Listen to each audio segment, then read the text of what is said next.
You're now watching SME on Point. Body odor can be a social burden on anyone, let alone growing children. Finding safe products to use on children is in a myriad of many may mean a lot of trial and error. This is why entrepreneur Mapula Ramothwala decided to start a business that makes safe toiletries for children aged between 6 and 12. She now joins us in the studio to chat about her business. Welcome to SME on Point, a beautiful display here. But let's talk about firstly your journey into entrepreneurship. I know that you did try to do something before and it didn't pick up. You're quite passionate about children before you went into what was previously Cool Gang. I think it's now Cool Crew. But a little bit about your business journey. Thank you so much for having me, Leo. Sure. Goes back to 2018, when we started with Kiddo, you know, and we were trying to make it as 100% organic as possible.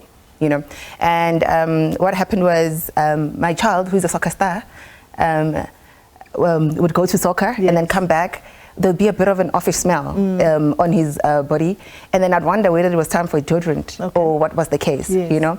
And then I asked other mums what other solutions they had for their kids, if they were also experiencing a similar problem, because it was a taboo for us, you know, to be at that age, at 7, 8, to use deodorants, right? It has always been in our teen years.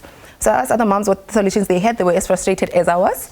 I went to the pharmacies to try and find something that was suitable for his skin because he's overly sensitive. I mean, funny enough, like almost 80% of the kids now, it's either they have eczema or they have, you know, there's always that, you know, overly sensitive skin issue. And there was nothing, like really absolutely nothing. And then the ladies there told me to use like your bicarbonate of sodas, like your homemade paste. Haven't we all tried that? Yes, and then apply soap under the armpits. And yeah, but then, I mean, as working moms in this fast-paced world, I mean, do we really have the time to be cooking up pastes 4 a.m. in the morning and then apply on the kid, wait until it dries out? And sometimes it can burn them, by the way. And sometimes it actually does burn them because over time, it irritates the skin because those things are acidic.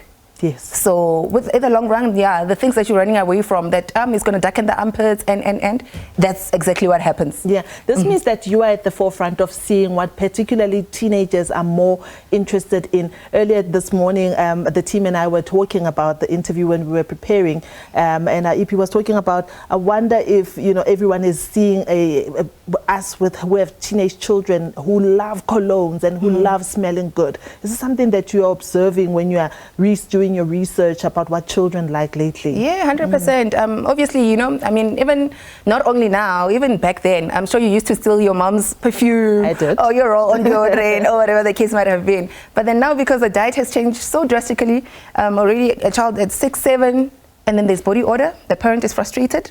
That's where we come in. All right, let's look at what you have brought to us in studio. I see different colors, and I can assume that pink is for the girls, blue is for the boys.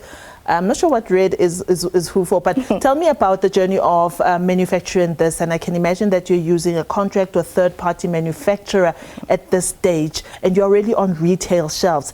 That is a lot in a short space of time. How was that? Yeah, the challenges are always there, you know. I mean, yeah, it wasn't a walk in the park, but then we just kept fighting and being persistent.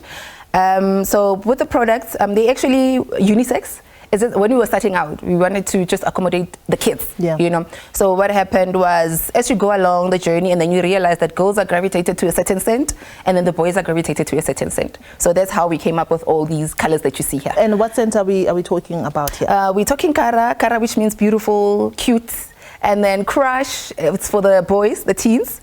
Crush, you know, like and then we've got Hermosa also, which means Linda, which means pretty as well, you know. So it talks to the kids, I mean, about them and their confidence. And I can imagine the next batch is gonna have demure and mindful. Yeah, and definitely. No, that's beautiful. But now tell me, your journey into the retail shelves. A lot of entrepreneurs, they do not realize that once you go that route, capacity has to be, you have to have financial muscle to get onto the shelves and stay onto the shelves, and you need to be consistent and to be competing for space. How's the market for you? Are people picking up the deodorant off the shelves? Yeah, for any brand, marketing is a very huge factor. you know. So what we do is we do market ourselves like religiously so. Yeah. So we do let people about the stores where the products are available.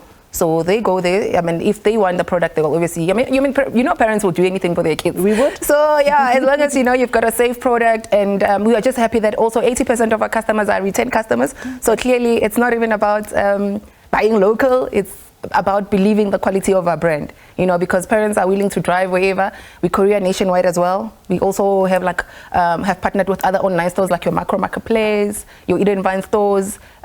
They also courier for us nationwide. Yeah. Last week we were speaking to an expert that talks to or helps entrepreneurs to be able to go and expand into the rest of Africa. Do you have plans like that to go outside of the borders? Yes. We actually have been listed with Pick and Pay Africa. Mm-hmm. So we are just working towards that, waiting for the buyers, and because we have done also a couple of trade missions outside of South Africa, and there is a huge appetite for our product. Yeah. Mapula, on this show we're quite big on passing on the baton and telling people how they can start their own journey. What are the most important lessons that you've learned that you can share with us about?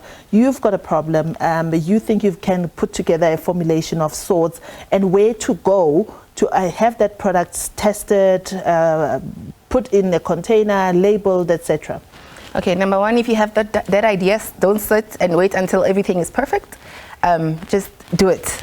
Start today, and then you'll figure it out along the way.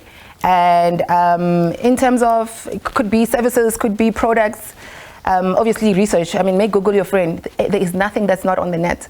Make Google your friend. And then go knock on those. When you say make Google your friend, there's thousands of information and sometimes conflicting ones as well.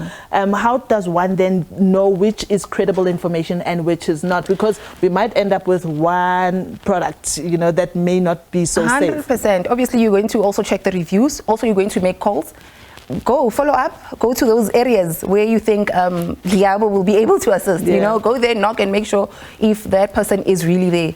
And if it's someone that can assist you, So basically, it's the research, just your research, and there's nothing that's not on the net. Like I said, I found my assistance on the net. So I believe that if I could do it, then anyone else can. Now let's talk about your biggest blunders in business, whether it was with your previous businesses or this one. What has been your biggest blunders that you've learned from as an entrepreneur, especially in this cosmetic space? Okay. Trying to scale up too soon. Number one, without even understanding what was the consequence of that? Well, like your financial muscles, for instance. Yes, you'd be in store, but then you don't necessarily have the capacity. So that's why we went to the third party, because initially when we started, obviously we did it ourselves, And then forgetting that the retailers also need, it's also a business. They're also running a business, So once the stock is out, stock out, they bought everything, and then the payment terms are not as people buying from you on a daily basis. You have to wait. Right? Yeah. Then how do you then manufacture if they still have the money and you're stuck out? You see, so it was a bit of a challenge. So important lessons that you've learned. Those are one of the important lessons that I've learned, and there are just so many lessons. But you're on a better footing now, and I really love your product, and thank you so much for coming through to SME On Point. We've really enjoyed having the conversation with you. Remember that we are on Facebook. Our handle is @SME On Point. @SME On Point. We are going to be uploading SME On Point from today on our Facebook page, so you can listen to Mapula yourself about how to start and what to do if you want to follow on her footsteps. And that's SME On Point for this week. Remember to support small businesses in your communities, and let's make those rands and cents circulate. Coming up next is sports news right after this break.